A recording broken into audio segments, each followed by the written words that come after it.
We are living through a quiet epidemic, the addiction to urgency.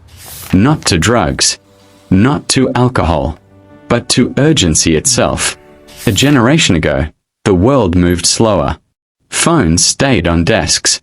Emails arrived in batches. Decisions had breathing room. Today, every notification carries the emotional weight of a fire alarm. Every Slack message feels like it must be answered in seconds. Every new idea, every small setback, every minor customer complaint is treated as if the company will die by sundown unless it is fixed right now. This is not hustle. This is a dependency. Psychologists now measure it the same way they once measured nicotine addiction. The brain's reward circuits light up at the ping, at the red dot, at the phrase "need this ASAP." Over time, we lose the ability to distinguish between what is truly on fire and what is merely smoking. When everything is urgent, nothing is. The cost is measurable and brutal.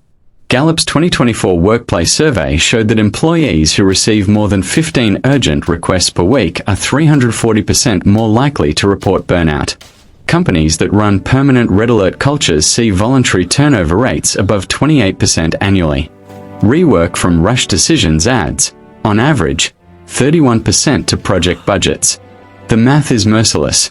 False urgency is the most expensive drug a business can buy. Yet the irony is almost perfect. The teams that learn to starve this addiction become faster than the ones addicted to speed.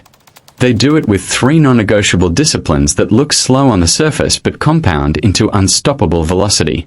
First discipline, ruthless hierarchy. Only 3 things can ever sit at the top of the list at any one time. Not 5.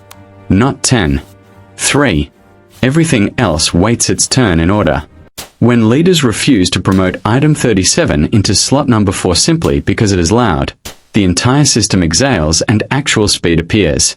Second discipline, right people, right sandbox. There are factory minds and there are frontier minds. Factory minds want clear rails, predictable cadence, and the quiet pride of perfect repetition. Frontier minds want white space, broken systems, and permission to fail 3 times before lunch.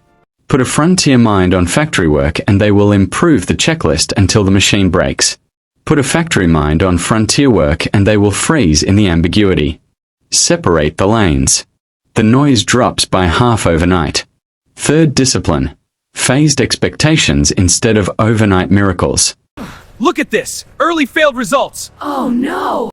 New process, new software, new market entry. None of them work on day 3. Yet most leaders judge them on day 3 and declare failure. The companies that win set 30-day, 60-day, 90-day gates from the beginning. They expect friction in week 1, adoption in week 4, optimization in week 12. Because they planned for human reality instead of fantasy velocity, they never have to restart.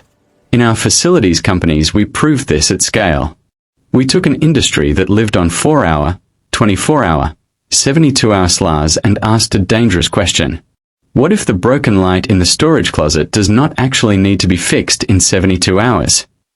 We gave clients 4 new buckets. 4 hours only if revenue or safety is at risk. 7 days, 14 days, or 30 days for everything else. Trip charges fell 40 to 70%. Technician overtime disappeared. Customer satisfaction scores rose because the humans doing the work were no longer zombies. Nothing moved faster on paper, yet everything arrived sooner, cheaper, and better. This is the paradox the urgency addict can never see. When you stop forcing speed, real speed emerges. The entrepreneur's final test is self-restraint. Your nervous system will scream that slowing down equals losing. It lies. Your job is not to keep the foot on the gas every second. Your job is to build a machine so well tuned that when you do floor it, 20 other people floor it with you, cheerfully, for years, not weeks. Protect the hierarchy. Protect the sequence. Protect the people. Do this, and the same world that burns its competitors to the ground chasing fake emergencies will watch you pull away in silence, sustained, unstoppable, calm. That is the quiet power of curing the addiction to urgency.